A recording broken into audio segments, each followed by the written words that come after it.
Hey there, wanted to show you a quick tip on kind of locking in your text on your slides. I don't know about you, but I have had a lot of students going into these slides and they kind of click around without even realizing it, move stuff around, and some of them have deleted things.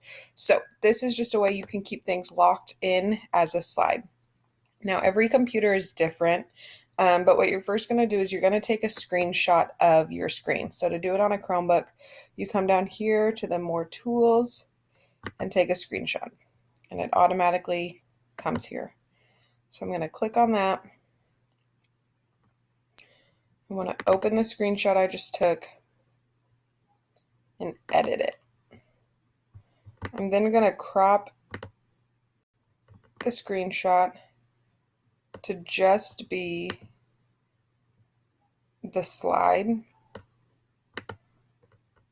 Click done. I'm going to do it a little more so that top area doesn't have that gray.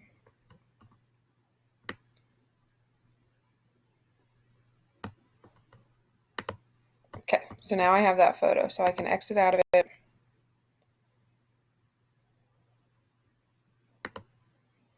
Okay, I don't need any of this text anymore, so I'm going to go ahead and delete it.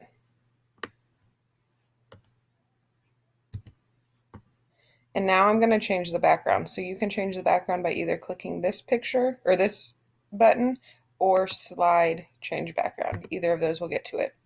And now we want the background to be an image. So you're going to choose image. I'm going to browse my computer and find the image from today. And then click done. Now that image that I took, the screenshot, it's there. I can't move anything around. So therefore my students won't be able to go in, delete things, move things around, things like that.